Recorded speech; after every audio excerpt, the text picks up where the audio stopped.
আপনি কি সকালে ঘুম থেকে ওঠার পর আপনার শোল্ডারে ব্যথা হয়, হাত তুলতে কষ্ট হয়? তাহলে ভিডিওটি আপনার জন্য। আজকে যে পেশেন্টটি আলোচনা করব সেটা হচ্ছে যে মর্নিং স্টিফনেস বা ফ্রোজেন শোল্ডার। এটা হচ্ছে যদি আপনার ইউরিক অ্যাসিডের পরিমাণ বেশি থাকে এবং আপনার যদি কোলেস্টেরলের পরিমাণ বেশি থাকে, তাহলে দেখা যাবে যে সকালে যখন আপনি ঘুম থেকে উঠবেন তখন আপনার এই শোল্ডারটা ফ্রোজেন হয়ে যাবে। আপনার এখানে কাঁধে প্রচন্ড ব্যথা ফিল করবেন, আর্ম পিঠে প্রচন্ড ব্যথা হবে। এটা ডান দিকেও হতে পারে, বাম দিকেও হতে পারে। এবং এই ব্যথাটা অনেক সময় কি করে, যদি আপনি মুভ করেন, এক্সারসাইজ করেন, তখন দেখা যায় অনেক সময় ব্যথাটা বাড়ে, আবার অনেক সময় দেখা যায় ব্যথাটা কমে। সো যদি আপনাদের ব্যথাটা বাড়ে সেক্ষেত্রে আপনি কি করবেন, আর যদি মুভ করলে আপনার ব্যথাটা কমে সেক্ষেত্রে কি করবেন, এবং কি কি কারণে এই রোগটা হতে পারে। First of all, uric acid যদি আপনার পরিমাণে বেশি থাকে এবং আপনার কোলেস্টেরলের পরিমাণ যদি বেশি থাকে, তাহলে এই ধরনের রোগ দেখা দিতে পারে। আর এখান থেকে কিভাবে আমরা রিকভারি করতে পারি বা এই রোগের জন্য কি কি হোমিও ওষুধ আমরা সাজেস্ট করি, চলুন সেগুলো নিয়ে একটু আলোচনা করা যাক। এবং আপনাদের জন্য অত্যন্ত সুখবর এবং মানে একটা ভালো সংবাদ, সেটা হচ্ছে যে জ্যোতি হোমিও হলে এখন হামের অ্যান্টিডোট পাওয়া যায়। যদি কারো প্রয়োজন হয় অবশ্যই নক করবেন। এবং আমরা আগামী শুক্রবার ইনশাল্লাহ এটার উপর একটা ফ্রি হোমিও ক্যাম্প করব, হেলথ ক্যাম্পও বলতে পারেন। আর যেটা আমরা বলতে চাচ্ছিলাম সেটা হচ্ছে যে আজকের যে রোগ নিয়ে আমরা কথা বলবো, মর্নিং স্টিফনেস, হাইপার ইউরিকসিয়াম, হাইপার কোলেস্টেরোসিয়াম, সেই ক্ষেত্রে আপনি কি করবেন?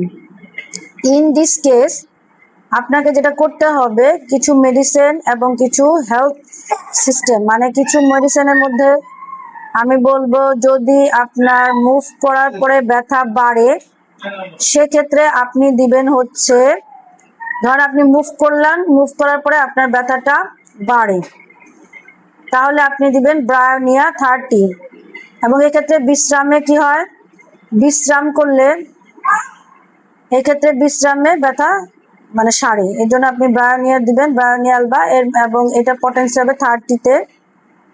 তারপরে এটা কিন্তু নির্ভর করে বয়স, ঘুমের পরিমাণ এবং ক্রনিক না অ্যাকিউট ডিজিজটা কিরকম, দীর্ঘদিনের নাকি হঠাৎ হয়েছে, সেটার উপরে পটেন্সিটা চেঞ্জ হয়ে থাকে।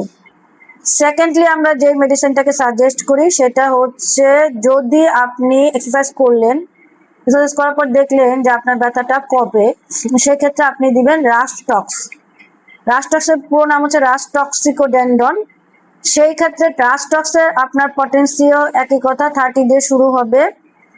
অ্যান্ড এরপরে যদি ওই রোগী দেখা যাবে যে কি করেছে, যে তার জয়েন্ট লিগামেন্টের স্টিফনেস আছে, লিগামেন্ট উইকনেস, জয়েন্ট স্টিফনেস আছে, সেক্ষেত্রে কোলেস্ট্রল বেশি আছে, ইউরিক অ্যাসিডের পরিমাণ বেশি, সেক্ষেত্রে তাকে দিতে হবে লিডাম্পল।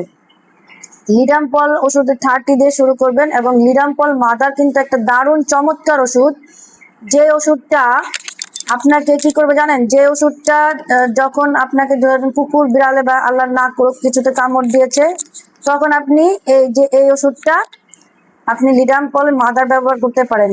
আবার কামড় দিলেও কিন্তু লিডাম ওষুধটা কার্যকর। এরপরে আমরা যেটা বলবো সেটা হচ্ছে, এরপরে আমরা যে মেডিসিনটা নিয়ে কথা বলবো সেটা হচ্ছে, বাবা তুমি এটা নিয়ে যাও, তুমি এটা নিয়ে যাও, আমি একটু আসতেছি, নাও তো এটা ওকে দাও, নাও নাও নাও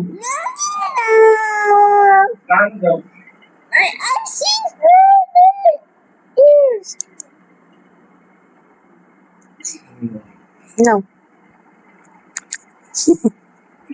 আসো দেখি ঠিক আছে নাকি, ঠিক আছে? হ্যাঁ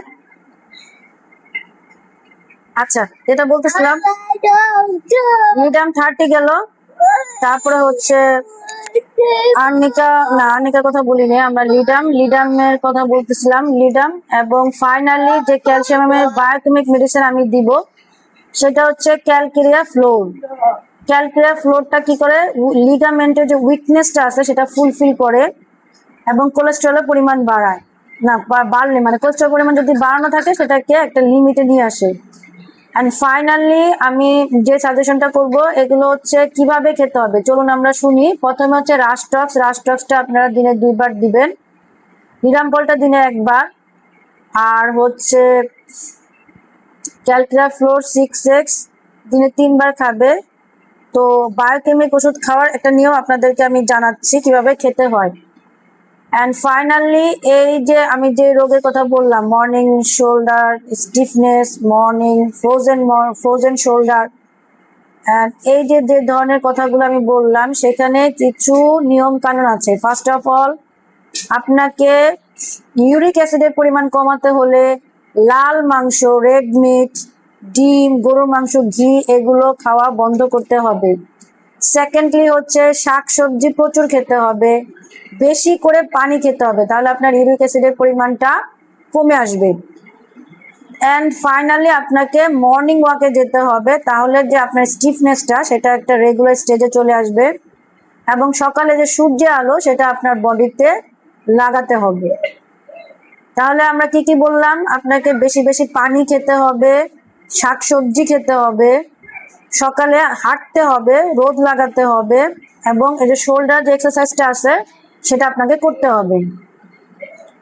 অ্যান্ড সেকেন্ডলি যেটা বলবো সেটা হচ্ছে যে এই ওষুধগুলোর পাশাপাশি আমাদের লাইফ স্টাইলের কিছু পরিবর্তন আনতে হবে। যেমন অনেকক্ষণ একসঙ্গে বসে থাকা যাবে না, মানে নন স্টপ অনেকক্ষণ বসে থাকলে এ ধরনের অনেক ডিজিজ হওয়ার সম্ভাবনা থাকে।